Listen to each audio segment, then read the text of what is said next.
You're listening to A Strange Arrangement.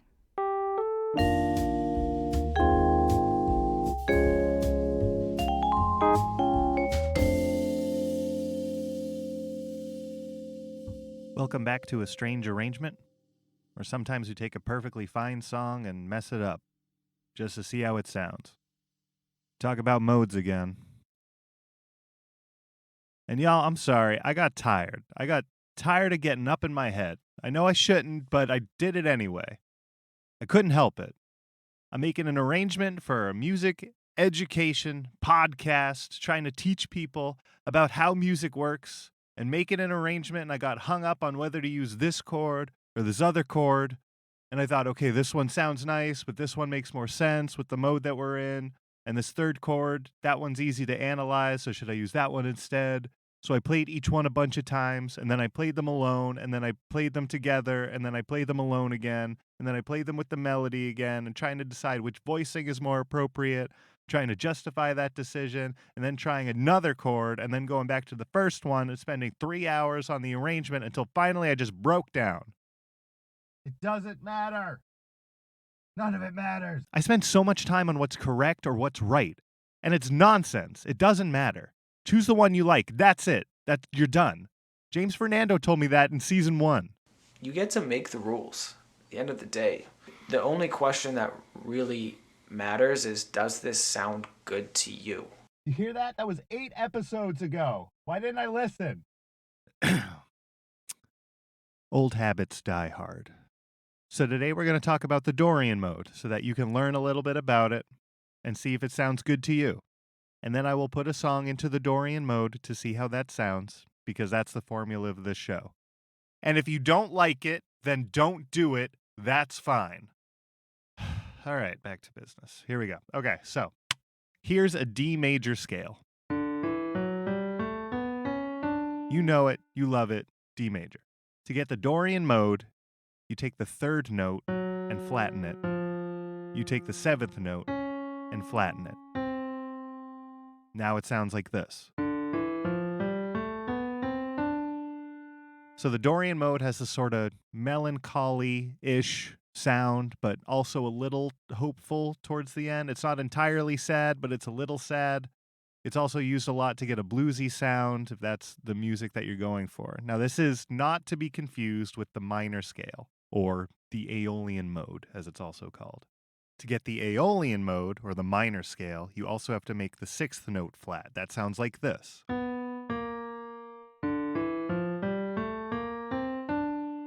To me, that sounds a lot sadder, a lot less hopeful than the Dorian mode. Here, back and forth again. Dorian.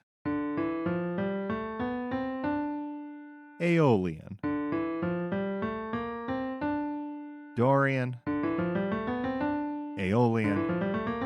Dorian. Aeolian. So now I'm going to take the melody to a song and put it into Dorian mode by flattening every instance of the 3rd and 7th note. And for this one, I'm going back to Old Faithful, our singular song for season 1, Old Lang Syne.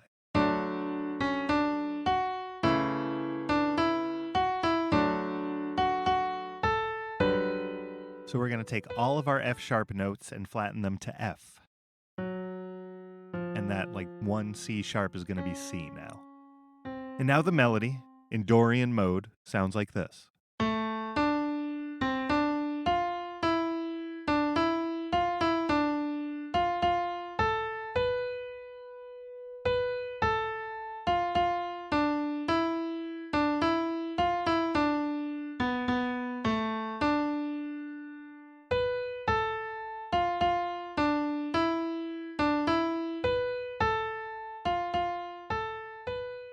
I feel, listening back to this, that the first few measures are a bit worrisome and uncertain, but as the melody climbs up to the highest note, the B note, it's like peering above dark clouds into something brighter. As a comparison, here is the melody in the minor Aeolian mode.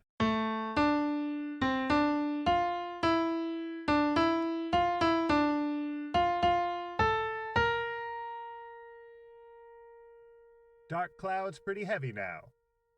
Okay, so we have our Dorian melody. Now we do the harder part, which is choosing what harmony we're going to have underneath it. We aren't going to touch the notes. Those are in Dorian mode now. We're going to leave the melody alone.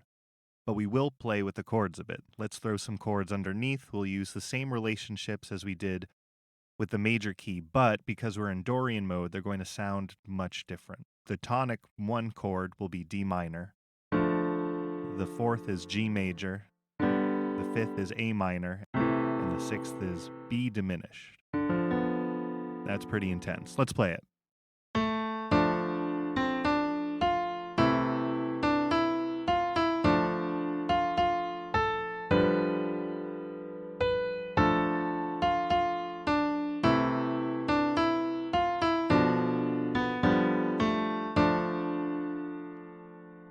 You could leave it like that. I decided to go exploring. The first thing we can do, which is a common change when you have a minor 5 chord, is to turn that back into major. It has a stronger feeling of resolution back to the 1 chord than a minor 5 would. So that A minor, that's going to be A major. And we're going to play it and it sounds like this.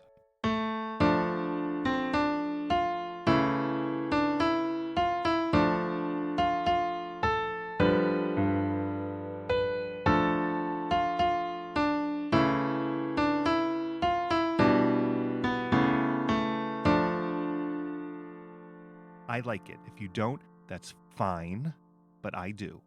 Now, I'm not going to touch that first half of the song for the most part. I kind of like how minor sounding it is, but I wanted the back half to feel more uplifting, at least as much as I could.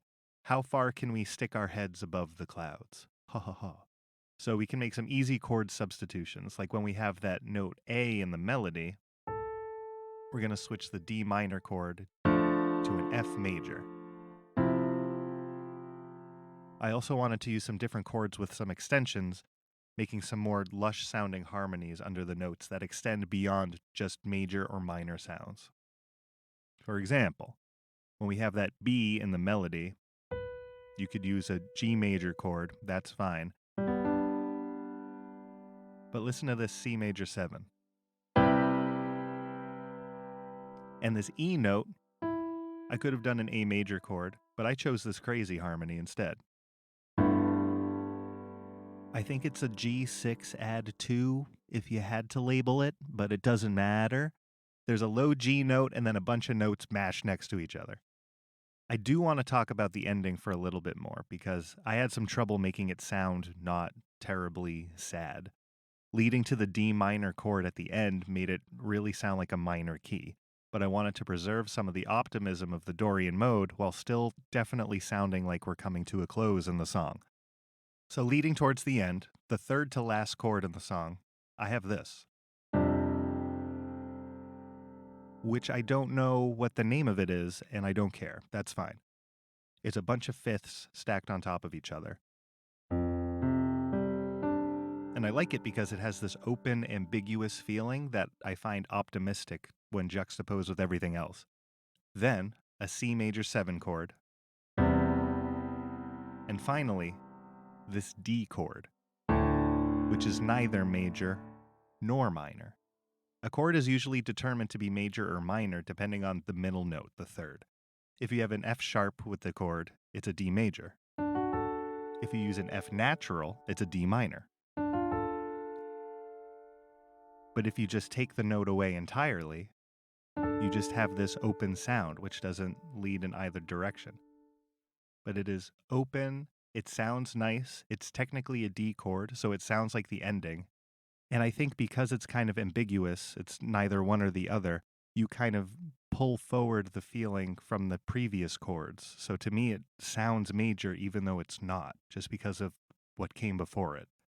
But that's you filling in the blanks, or it's me filling in the blanks. Maybe you don't, but anyway, with those chord changes, I was satisfied. So here's what I spent too much time on this week.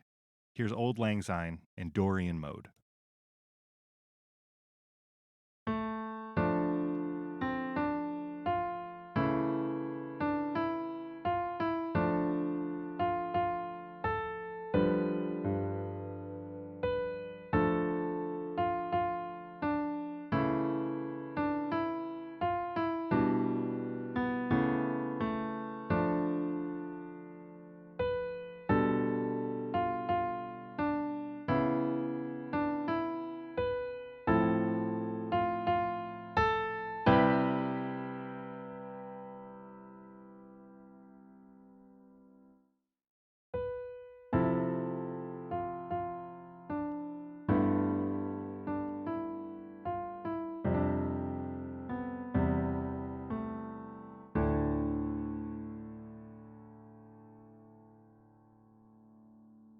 I got good news and bad news. The bad news is the next episode won't be out until after the new year. It'll be the Friday after the new year. Sorry for the long wait, but 'tis the season. But the good news is we won't have another episode on modal theory that Friday. Yay! So instead, we're going to listen to this really beautiful instrument from across the world. I'm really excited to share this artist with you, so I hope you'll check that out next time on A Strange Arrangement. A Strange Arrangement was produced by me, Rob McCarthy. I edit and mix the show, and I wrote our theme music. Our artwork was done by Daniel Joel Newman, and you can find more of his work at danieljoelnewman.com. Special thanks to Elizabeth Stahl for notes and for that voice that you hear at the beginning of the show. And be sure to check out our website, asamusicpodcast.com, for sheet music, artist bios, and ways that you can get in touch with us.